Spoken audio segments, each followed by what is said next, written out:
تاب بگیره. آره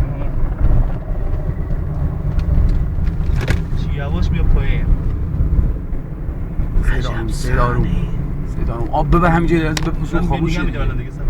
نه با اونم میگم بی لحظه بپوشون روی این بریز روی همین خاموشه بیا دوباره دیگه وایسا داریم رد میشیم دیگه ما اینجا ایستادیم چهار نذاریم بغل پاک قصه نباشیم اون چکه خوبه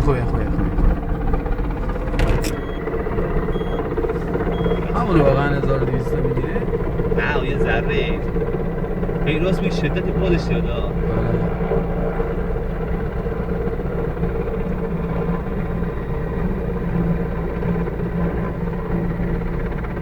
یه جای خفن درست میشه واسه تابستون دیگه آره واسه آبتنی حالا نمیشد این خانوما یکم این ورتر وای میستادن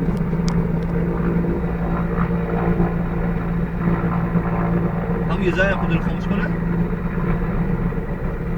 جرعان میگه بکش بالا آره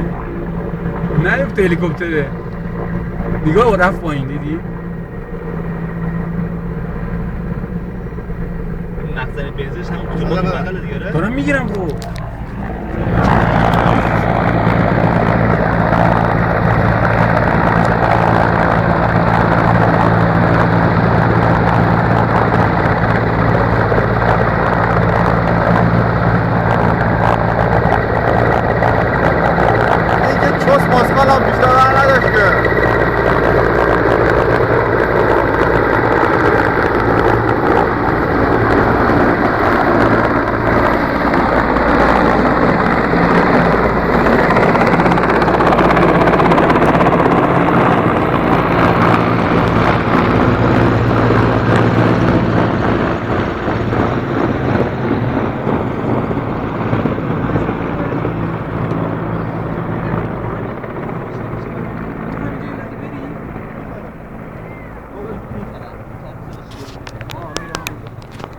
همینجا بریزه